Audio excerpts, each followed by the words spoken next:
Of course I'm upset. Most of my skilled and veteran warriors lie dead in the soil of Wessex. And not only that, but Bagseg, a dear friend of mine who went on the great raid in the Mediterranean, will never return. He's dead. And what was the whole point of this? We're all fated to die on a certain day, yes? But it is our own choice to do as we please until that day comes. I did not force Bagseg. Or any of you to come for that matter. You all chose to be here. My heart is as heavy for Bagseg as anyone's. But I'm sure that I will bump into him again soon. And in the meantime, Asmund. Shut your face. Fine. Ragnar, you'd better come and see your son.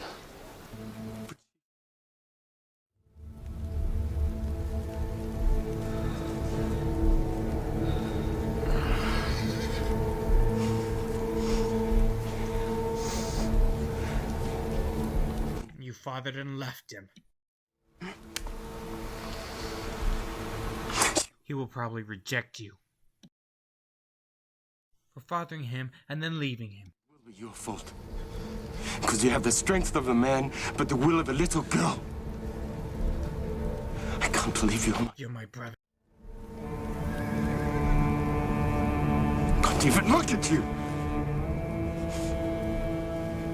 Ragnar, Halfdan, by the way, the King of Wessex wishes to meet with us. He says he wants to discuss peace terms.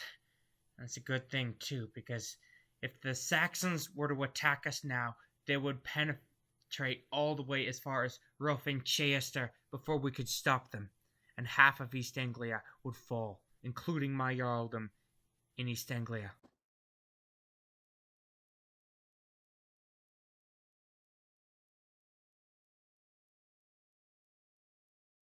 Stand up, Halfdan. I'm taking you back to Jorvik.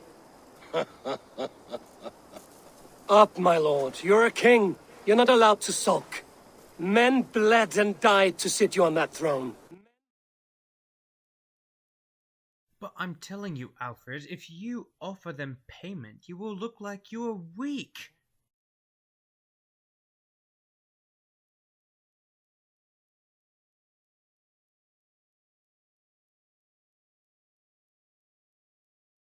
Okay, your majesty, but I fear that they will probably return, maybe even in greater numbers.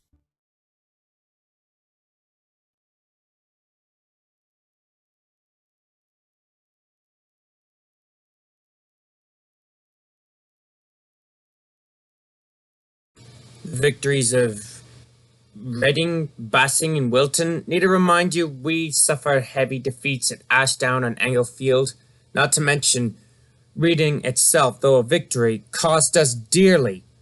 And this war is costing us dearly in blood and treasure. One against the other.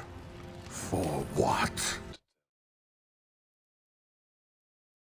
And in these cold times when we could be sending food back to Denmark.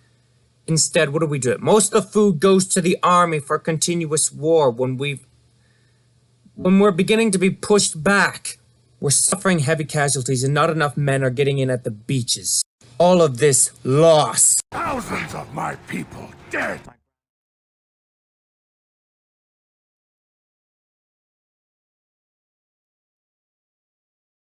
Not to mention, I have heard of accounts of civilians being raided and attacked on both sides. Is this really worth it?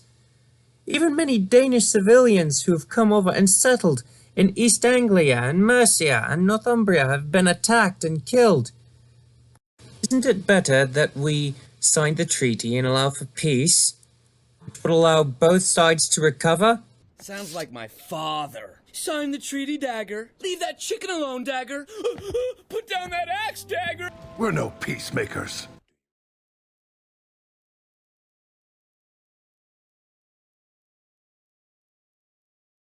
Well, no.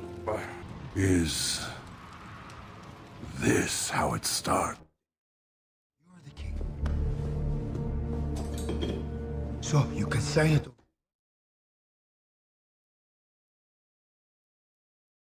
On one condition, I come over to see the boy that you've captured, and this priest will be in my charge. Don't worry, I'll treat you well. If the boy wants to continue learning Christianity, I will certainly help to instruct him as well. And also, thank you for the payment, Your Majesty. It will certainly help my clan get back on their feet after this crippling war. What does that mean? I intend to return the Berserkers to their former glory. At least going back and forth between East Anglia and Denmark, I can return to working the fields with my peasants. At last. Well, dirt cleans off easier than